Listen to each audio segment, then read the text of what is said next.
శ్రీ మహాగణాధిపతయే నమః. శ్రీమాత్రే నమః. మాచిరాజు భక్తి ప్రేక్షకులందరికీ నమస్కారం. నవగ్రహాలలో సూర్యుడు జూలై 16వ తేదీ రాత్రి 11:44 మిథున రాశిలో నుంచి కర్కాటక రాశిలోకి ప్రవేశిస్తున్నాడు. సూర్యుడి కర్కాటక సంక్రమణం జరుగుతోంది. అలా కర్కాటక రాశిలోకి ప్రవేశించిన సూర్యుడు మళ్ళీ ఆగస్టు 17వ తేదీ ఉదయం 8:03 సింహరాశిలోకి ప్రవేశిస్తాడు. ఆగస్టు 17వ తేదీ సింహ సంక్రమణం జరుగుతుంది. అంటే జూలై 16వ తేదీ రాత్రి నుంచి ఆగస్టు 17వ తేదీ ఉదయం వరకు సూర్యుడు కర్కాటక రాశిలోనే ఉంటాడు. ఈ సూర్యుడి కర్కాటక సంక్రమణము, సూర్యుడు కర్కాటక రాశిలో సంచారం చేయటం అనేది ద్వాదశ రాశుల మీద ప్రత్యేకమైన ప్రభావాన్ని కలిగింపజేస్తుంది.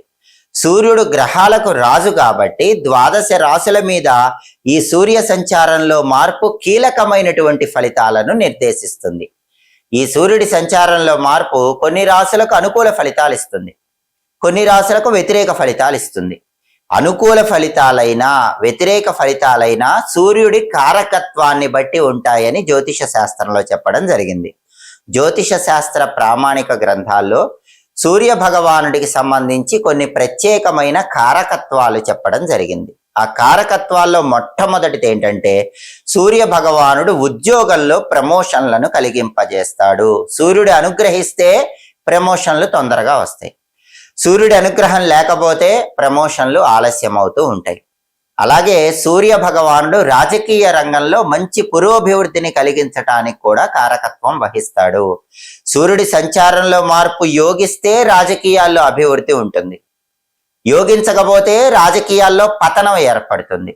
అలాగే సూర్యగ్రహం అంటే కుటుంబ సంబంధాలలో తండ్రిని సూచిస్తుంది. కాబట్టి తండ్రితో అనుకూలత ఉంటుందా, తండ్రితో వ్యతిరేకత ఉంటుందా, తండ్రితో రిలేషన్ ఎలా ఉంటుంది అనేది నవగ్రహాల్లో సూర్యుడిని బట్టి ఉంటుంది. సూర్యుడు తండ్రి కారకుడు.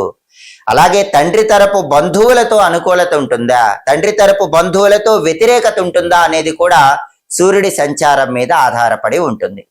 అలాగే నవగ్రహాలలో సూర్యుడు వ్యవసాయ రంగానికి కూడా కారకత్వం వహిస్తాడు. వ్యవసాయ రంగంలో అనుకూల ఫలితాలు రావాలంటే, లాభాలు రావాలంటే సూర్యుడి సంచారంలో మార్పు యోగించాలి. సూర్యుడు యోగించకపోతే వ్యవసాయ రంగంలో పూర్తిగా వ్యతిరేక ఫలితాలు వస్తాయి, నష్టాలు ఏర్పడతాయి. అలాగే ఆరోగ్యం భాస్కరాదిచ్చేత్, సూర్యుడు ఆరోగ్యానికి కూడా కారకత్వం వహిస్తాడు. ఈ ఆరోగ్యంలో కూడా ప్రధానంగా గుండెకి సంబంధించి, కంటికి సంబంధించినటువంటి అనారోగ్య సమస్యలకు కారకత్వం వహిస్తాడు. సూర్యుడి సంచారంలో మార్పు బాగుంటే గుండెకి కంటికి సంబంధించిన అనారోగ్యాలు ఏవీ లేకుండా, ఇలాంటి అనారోగ్యాలున్నా అవి తగ్గిపోతాయి. సూర్యుడి సంచారంలో మార్పు యోగించకపోతే హృదయ సంబంధమైన, నేత్ర సంబంధమైన అనారోగ్య సమస్యలు తరచుగా వస్తూ ఉంటాయి. అలాగే జ్యోతిష శాస్త్ర పరంగా సూర్యుడు గవర్నమెంట్ ఉద్యోగ కారకుడు.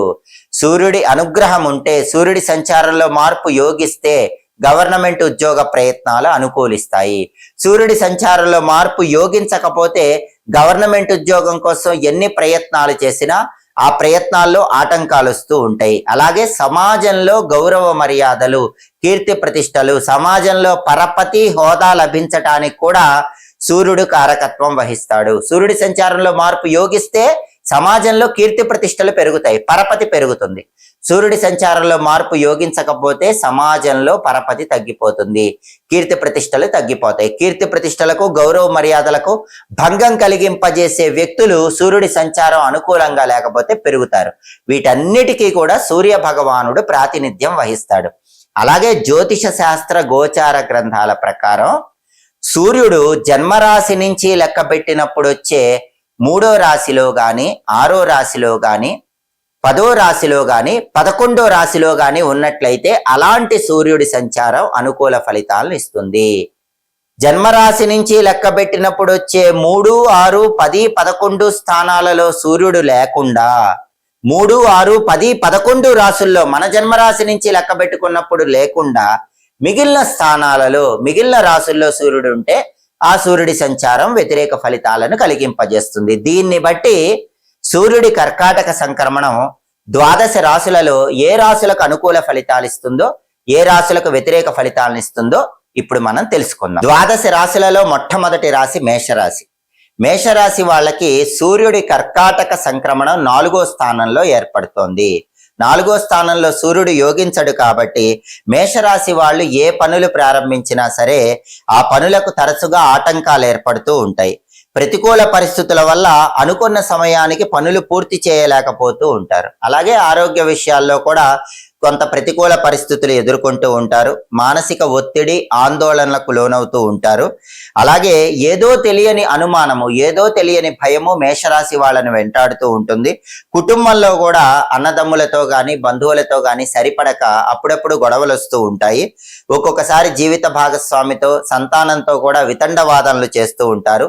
కుటుంబంలో ప్రతికూల ఫలితాలు రావడానికి అవకాశాలు ఎక్కువగా ఉన్నాయి. ఎందుకంటే 4వ స్థానంలో సూర్యుడి సంచారం వ్యతిరేక ఫలితాలు ఇస్తుంది కాబట్టి ఈ రకమైన వ్యతిరేక ఫలితాలన్నీ మేషరాశి వాళ్ళకి జూలై 16వ తేదీ నుంచి ఆగస్టు 17వ తేదీ వరకు ఉంటాయి. ఈ వ్యతిరేక ఫలితాలన్నీ తొలగింపజేసుకోవటానికి మేషరాశి వాళ్ళు సూర్యుడికి సంబంధించిన శక్తివంతమైన పరిహారాలు చేసుకోవాలి. జూలై 16వ తేదీ రాత్రి 11:44 సూర్య భగవానుడు మిథున రాశిలో నుంచి కర్కాటక రాశిలోకి ప్రవేశించగానే సూర్యుడి కర్కాటక సంక్రమణం జరగగానే ఈ సూర్యుడి కర్కాటక సంక్రమణం ద్వాదశ రాశులలో కొన్ని రాశులకు అనుకూల ఫలితాలు ఇస్తుంది, కొన్ని రాశులకు వ్యతిరేక ఫలితాలు ఇస్తుంది.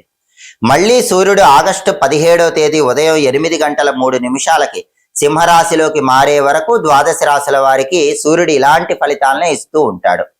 అనుకూల ఫలితాలు వచ్చే రాశుల వాళ్ళు అనుకూల ఫలితాలు రెట్టింపు చేసుకోవటానికి, వ్యతిరేక ఫలితాలు వచ్చే రాశుల వాళ్ళు వ్యతిరేక ఫలితాలను తగ్గింపజేసుకుని వ్యతిరేక ఫలితాలను కూడా అనుకూల ఫలితాలుగా మార్చుకోవటానికి సూర్య భగవానుడికి సంబంధించిన శక్తివంతమైన పరిహారాలు ఈ సమయంలో చేసుకోవాలి. ప్రధానంగా జూలై 16 నుంచి ఆగస్టు 17 మధ్యలో వచ్చే ఆదివారాలు ఈ పరిహారాలు చేసుకుంటే ఫలితం చాలా అద్భుతంగా ఉంటుంది. సూర్యుడి వ్యతిరేక ఫలితాలన్నీ తొలగిపోతాయి, అనుకూల ఫలితాలు కూడా రెట్టింపు అవుతాయి. ఈ సమయంలో వచ్చే ఆదివారాలు సూర్యుడికి ప్రియమైన స్నానాన్ని ఆచరించాలి. ద్వాదశ రాశుల వాళ్ళు సూర్య భగవానుడికి ప్రియమైన స్నానం ఎలా చేయాలంటే, మీరు స్నానం చేసే నీళ్లలో కొన్ని ఎరుపు రంగు పుష్పాలు కలుపుకొని ఆ నీటితో స్నానం చేస్తూ ఓం శ్రీ సూర్యాయ నమః అని మనస్సులో స్మరించుకోవాలి. అది సూర్యుడికి ఇష్టమైనటువంటి స్నానం అవుతుంది. స్నానం చేసిన తర్వాత సూర్య భగవానుడికి ప్రియమైన విధంగా అర్ఘ్యం సమర్పించాలి. అర్ఘ్యం ఎలా ఇవ్వాలంటే రాగి చెంబులో నీళ్లు తీసుకొని ఆ నీళ్లలో ఎర్రటి పుష్పాలు, కుంకుమ కలిపిన అక్షింతలు, ఎర్ర చందనం పొడి, ఎండుమిరపకాయ విత్తనాలు వీటన్నిటిని వేసి తూర్పు దిక్కు వైపు తిరిగి ఓం ఘృణి సూర్య ఆదిత్యోం అనే మంత్రాన్ని 12 సార్లు చదువుతూ రాగి చెంబులో ఉన్న ఆ నీళ్లు మొక్కలో విడిచిపెడుతూ సూర్యుడికి అర్ఘ్యం ఇవ్వాలి. ఇది సూర్యుడికి ఇష్టమైన అర్ఘ్యం అవుతుంది. అర్ఘ్యం ఇచ్చేటప్పుడు తప్పకుండా ఓం ఘృణి సూర్య ఆదిత్యోం అనే మంత్రాన్ని జపించుకోవాలి. ఇలా స్నానం చేసి సూర్య భగవానుడికి అర్ఘ్యం ఇచ్చిన తర్వాత ఇంట్లో హాల్లో తూర్పు దిక్కులో సూర్య భగవానుడికి ప్రీతికరమైన దీపాన్ని వెలిగించాలి. సూర్యుడు సంవత్సరంలో వచ్చే 12 నెలల్లో ద్వాదశ ఆదిత్యులు అని 12 పేర్లతో భక్తులందరినీ అనుగ్రహిస్తాడు. సూర్యుడి ద్వాదశ ఆదిత్య స్వరూపాలు అంటే 12 స్వరూపాలకు సంకేతంగా 12 ఒత్తులు తీసుకొని ఆ ఒత్తులకు పూర్తిగా కుంకుమ రాసి అవి ఎరుపు రంగు ఒత్తులుగా మారిన తర్వాత ఆ 12 ఎరుపు రంగు ఒత్తులు కలిపి ఒకే ఒత్తిగా చేసి హాల్లో తూర్పు దిక్కు వైపు ఆ ఒత్తి వెలిగేలాగా దీపాన్ని వెలిగించాలి. ఇది సూర్య భగవానుడికి ప్రీతికరమైన దీపం అవుతుంది. ఈ దీపాన్ని ఎలా వెలిగించాలంటే హాల్లో తూర్పు దిక్కులో ఒక పీట ఉంచి ఆ పీటకు పసుపు రాసి కుంకుమ బొట్లు పెట్టి పీట మీద బియ్య పిండితో వృత్తాకారంలో గుండ్రంగా ఒక ముగ్గు వేసి ఆ ముగ్గు మధ్యలో ఒక మట్టి ప్రమిదలో ఇంకో మట్టి ప్రమిద ఉంచి నువ్వుల నూనె పోసి ఆ 12 ఎరుపు రంగు ఒత్తులు అంటే కుంకుమ రాసిన ఒత్తులు కలిపి ఒక ఒత్తిగా చేసి ఆ ఒత్తి తూర్పు వైపు వెలిగేలాగా ఈ సమయంలో వచ్చే ఆదివారాలు సూర్య దీపాన్ని వెలిగించాలి. అప్పుడు సూర్యుడిచ్చే వ్యతిరేక ఫలితాలు సంపూర్ణంగా అనుకూల ఫలితాలుగా మారిపోతాయి, అనుకూల ఫలితాలు రెట్టింపు అవుతాయి. అలాగే ఈ సమయంలో వచ్చే ఆదివారాలు ఉపవాసం ఉండి రాత్రికి గోధుమలతో చేసిన పదార్థాలు ఎవరికైనా పంచిపెట్టి ఆ తర్వాత మీరు కూడా గోధుమలతో చేసిన పదార్థాలు ఆహారంగా స్వీకరించాలి. దీన్ని రవిగ్రహ ఉపవాసం అంటారు. దీనివల్ల కూడా సూర్యుడి సంపూర్ణమైన అనుగ్రహం కలుగుతుంది. అలాగే జూలై 16 నుంచి ఆగస్టు 17 మధ్యలో వచ్చే ఆదివారాలు దేవాలయంలో కేజింబావు గోధుమలు దానం ఇచ్చుకోవటం కానీ లేదా నానబెట్టిన గోధుమలు బెల్లంతో కలిపి గోమాతకు తినిపించడం కానీ చేయాలి. దానివల్ల కూడా సూర్యుడి అనుగ్రహం కలుగుతుంది. అలాగే ప్రతి గ్రహానికి కూడా అధిష్టాన దైవం ఉంటారు. సూర్యుడికి అధిష్టాన దైవం విష్ణుమూర్తి. అందుకే జూలై 16 నుంచి ఆగస్టు 17 మధ్యలో వచ్చే ఆదివారాలు విష్ణుమూర్తికి ప్రీతికరమైన అష్టాక్షరి మంత్రాన్ని, ద్వాదశాక్షర మంత్రాన్ని 21 సార్లు చదువుకోవాలి. ఓం నమో నారాయణాయ అష్టాక్షరి మంత్రాన్ని 21 సార్లు, ఓం నమో భగవతే వాసుదేవాయ ద్వాదశాక్షర మంత్రాన్ని 21 సార్లు పఠించాలి. దీనివల్ల కూడా సూర్యుడు సంపూర్ణంగా అనుగ్రహిస్తాడు. అలాగే వీలైతే జూలై 16 నుంచి ఆగస్టు 17 మధ్యలో వచ్చే ఆదివారాలు ఆదిత్య హృదయం గాని, సూర్యాష్టకం గాని వినండి. సూర్యుడికి అధిష్టాన దైవం విష్ణుమూర్తి కాబట్టి విష్ణు సహస్రనామ స్తోత్రం ఆదివారం వినండి. దానివల్ల కూడా సంపూర్ణంగా సూర్యుడి కర్కాటక సంక్రమణం వ్యతిరేక ఫలితాలను తొలగింపజేసి అనుకూల ఫలితాలను కలిగింపజేస్తుంది. దేవాలయానికి వెళ్ళాలని భావించే వాళ్ళు రాముడు, కృష్ణుడు, నరసింహస్వామి, వెంకటేశ్వర స్వామి ఇలా విష్ణు సంబంధమైన ఆలయానికి జూలై 16 నుంచి ఆగస్టు 17 మధ్యలో వచ్చే ఆదివారం పూట వెళ్ళండి. అక్కడ ఆలయంలో ధ్వజస్తంభం దగ్గర దీపం పెట్టుకోండి. విష్ణు సంబంధమైన ఆలయంలో సరి సంఖ్యలో ప్రదక్షిణలు చేయండి. 2, 4, 6, 8 ఇలా సరి సంఖ్యలో ప్రదక్షిణలు చేయండి. ఈ పరిహారాల్లో మీకు వీలైన పరిహారాలు చేసుకోండి. సూర్యుడి కర్కాటక సంక్రమణం వల్ల వచ్చే వ్యతిరేక ఫలితాలు తొలగింపజేసుకోండి, అనుకూల ఫలితాలు రెట్టింపు చేసుకోండి. సూర్య భగవానుడి సంపూర్ణమైన అనుగ్రహానికి ప్రతి ఒక్కరూ సులభంగా పాత్రలు కండి.